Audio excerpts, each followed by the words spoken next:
धन धन सतगुरु तेरा ही आसरा जी। तो ये अब आपको दिखा रहे हैं संगत की यादें गुरु बख्श मैनेजर साहिब जी की सारी हिस्ट्री जो शुरू से लेकर अंत तक हुआ, संगत की यादें।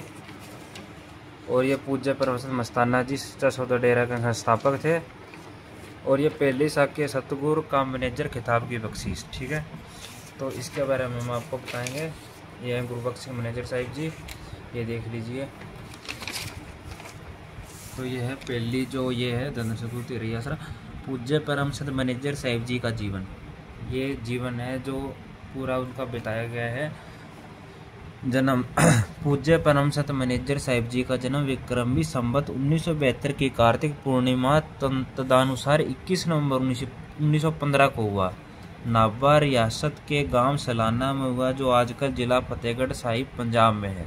नामकरण आपका नाम हजूर महाराज सावण सिंह जी ने रखा था, क्योंकि आपके घर वाले सारे ब्यास के पुराने सत्संगी थे। बचपन आपका पिता का नाम सरदार चन्नन सिंह जी और माता का नाम श्रीमती हरनाम कौर था।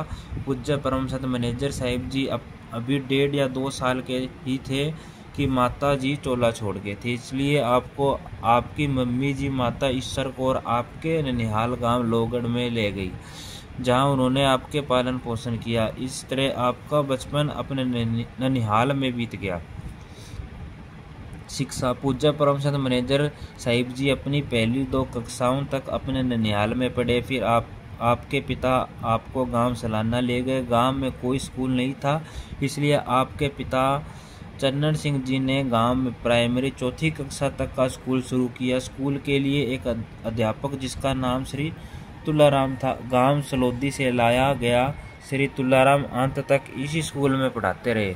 4th कक्षा तक की पढ़ाई आपने इसी स्कूल में पूरी की। इसके बाद आपको 5वीं कक्षा में दाखिल होने के लिए अपने ननिहाल जाना पड़ा, क्योंकि 5वीं कक्षा तक का स्कूल महिमा सिंह वाला में खुल गया था। वह स्कूल हजूर महाराज की हवेली के कमरे में शुरू किया गया था। अगली पढ़ाई 5वीं कक्षा के बाद आपके पिताजी आपको फिर घर ले आए और ASI स्कूल खन्ना में 6ठी कक्षा में दाखिल करवा दिया। इस स्कूल में आपने 10वीं कक्षा तक की पढ़ाई पूरी की थी। कॉलेज जाने से पहले अपने हाई स्कूल के हेडमास्टर से भी बातचीत की थी। हेडमास्टर साहब ने आपको बताया कि DM कॉलेज मोगा पंजाब में उनका एक दोस्त वाइस प्रिंसिपल है, उसके पास चले जाना। खैर आपको दाखिला मिल गया और वहाँ से अपने MA तक की पढ़ाई की।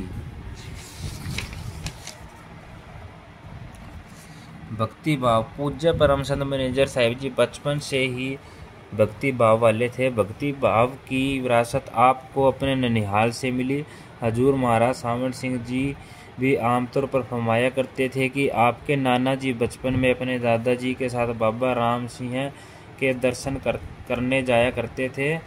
हजूर महाराज जी का गांव महिमा सिंह वाला जिला लुधियाना है और पूज्य परमहंस मैनेजर साहिब जी का ननिहाल गांव लोहगढ़ जिला लुधियाना है, जो कि महिमा सिंह वाले के पड़ोस में है। दोनों घरानों के आपस में पहले से ही अच्छे संबंध थे, जिस कारण मुंशी नारायण जी और हजूर महाराज जी का आपस में अच्छा संबंध था और परम मित्र थे। हजूर महाराज सावण सिंह जी के पिता के चोला छोड़ जाने के बाद मुंशी नारायण सिंह जी हजूर महाराज के घर में कामकाज में हाथ बटाते थे और अपने अंतिम समय तक हजूर महाराज जी के घर की संभाल करते रहे। नामदान पूज्य परमहंस मैनेजर साहिब जी बचपन में ही अपने ननिहाल वालों के साथ ब्यास जाया करते थे। सन 1928 में जब हजूर महाराज सावण सिंह जी अपने पोते सरदार सतनाम सिंह की शादी के मौके पर महिमा सिंह वाला पधारे, तो उस समय आपको नाम मिला।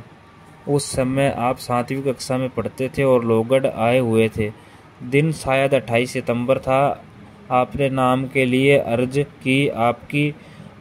आपकी बड़ी मम्मी ईश्वर कौर भी साथ थी। हजूर महाराज जी अपने बारे में फरमाया, ए बच्चा अजय छोटा है, ए बीबी नू नाम दे देंदा।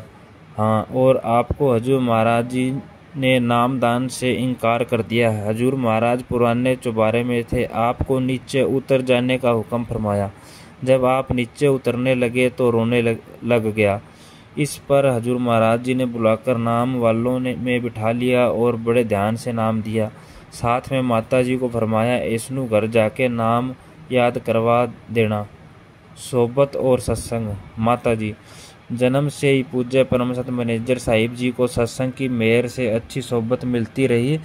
आपकी माता श्रीमती हरनाम और भजन अभ्यास करने वाली थी। माता जी सुबह 3 बजे उठकर कपड़ा ओढ़कर भजन अभ्यास करती थी।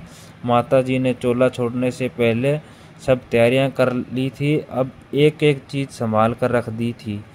सारे घर में तली योनि गोबर मिट्टी का पोछा फेर दिया था। 3 दिन पहले ही आपको पिता चंदन सिंह को बता दिया कि अब चलने की तैयारी है। चोला छोड़ने से 1 दिन पहले आपके पिता को फरमाया कि उसके कपड़े श्रीमती ईश्वर कौर को दे देना। माता ईश्वर कौर आपकी माता जी की बड़ी भाभी और आपकी मामी थी। इसी मामी ने आपके पालन पोषण में ज़्यादा हिस्सा लिया था। पूज्य परम संत मैनेजर साहिब जी उन्हें माँ कहा करते थे। आपकी मम्मी जी आपको अपना दूसरा लड़का मानती थी। चोला छोड़ते समय आपकी माताजी भजन पर बैठ गई और बैठे बैठे ही चोला छोड़ दिया।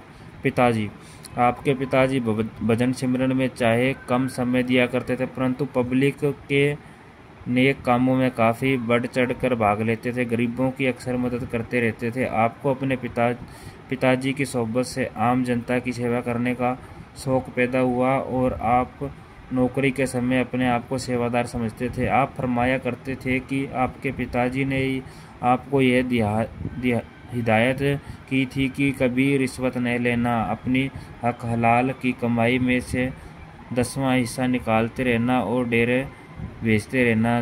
सो सतगुरु ने आपकी जितनी देर नौकरी करवाई, आप इस हिदायत पर कायम रहे। आपके पिताजी पर हजूर महाराज सावण सिंह की तो खास दया मेहर ही थी, बल्कि पूज्य मस्ताना जी ने भी खुश होकर उनको एक रसीद लिखकर दी हुई थी, जिसमें लिखा हुआ था कि इसको पढ़ते रहना, आपको मौत के समय तकलीफ नहीं होगी। 15 सितंबर 1968 को आराम से चोला छोड़ गए। चोला छोड़ने से पहले सब घर वालों को इसकी खबर दे गए थे। जब कोई आता तो उसको अपनी रसीद निकालकर दिखाते और 1-2 बार दिन में खुद भी पढ़ लेते थे। उस रसीद की नकल नीचे दी जाती है।